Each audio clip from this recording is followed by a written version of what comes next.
School's expensive. Came out of school 35 grand in debt. Young kid, young buck. In every college job, you need a master's degree. You need a non-paid internship. You need all these things, especially with the degree I got. I worked at a small history museum in the area. I went to college, got my bachelor's degree in history, worked in the nonprofit field for quite a while, really enjoyed it, but there was no upward movement.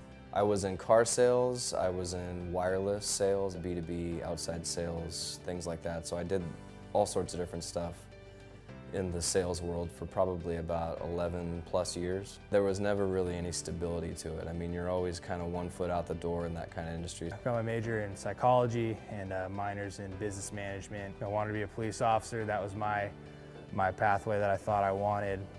But throughout college, I kind of found out to myself that what I actually liked. I wanted a career path where I'd be financially stable. I was recently remarried, and you know, between the two of us now we have 5 kids.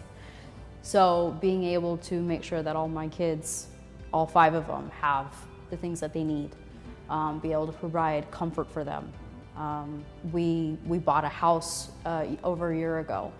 Financial success to me isn't necessarily being rich. You know, it's not flaunting that I have a bunch of money, but I mean, it's knowing that, you know, I'm able to own a house, I'm able to support 3 kids. You know, my wife has the option to stay home with the kids if she'd like to.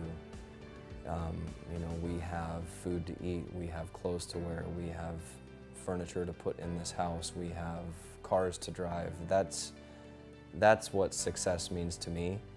When you don't think about, you know, where your next paycheck's going to come from, or you know, buying stuff for my daughters, you know, when they go to school, or you know, things that they want, I feel like I have the tools to prepare for, you know, all of those things along the way.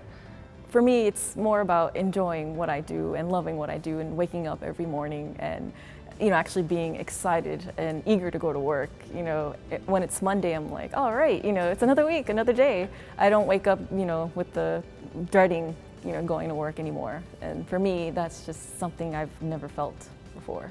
In that helpership and being around the guys and seeing what they actually do, it really interests me. It started out just being a job, that being a helper, paying 23 bucks an hour out of college. I was making more money than most people that I graduated with.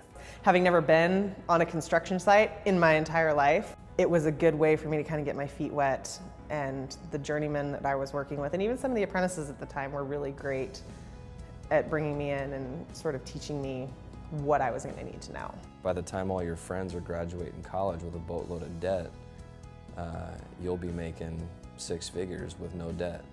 There's this whole other world out here of trades between plumbing and pipe fitting and steam fitting and refrigeration and marine pipe fitting and HVAC to electricians, iron workers. It's hard work. I mean, it's not for everybody, but if you got somebody out there that maybe doesn't know what they want to do or just doesn't have the means to pursue that traditional college route, there's a whole other world out here waiting for you. To be able to come in here and buy the house I'm in now on just my income, and to be able to provide a down payment and sell that house and know that this will be kind of the forever home for my kids, it's a big deal. When my husband got into the trade, you know, we were able to buy a house very young. The Seattle area pipe trades was a big part of that because he had the right training. He was able to move very quickly, you know, up the ladder and run work and things like that. So I see him and I want that. I see his drive and I want that also. And so for both of us, you know, thinking about where we were financially and where we are now, it's just night and day. I mean, I was working a job that I loved, but I was only making $27,000 a year, and I was like, hey, I'm contributing.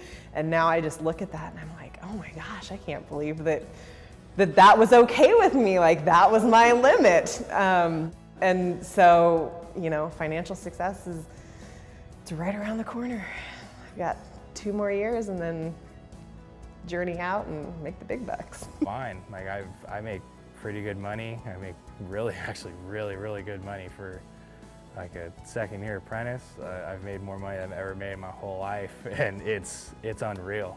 To anybody out there that doesn't know what they want to do, is floundering around, they don't have a specific direction, but is looking for something real and something stable, check this out. It's the real deal. 98% of the people that join this union as an apprentice retire from this union. That's a big deal. It's something that doesn't get talked about enough and should, because realistically there's more work in Seattle than there are people, so we need you.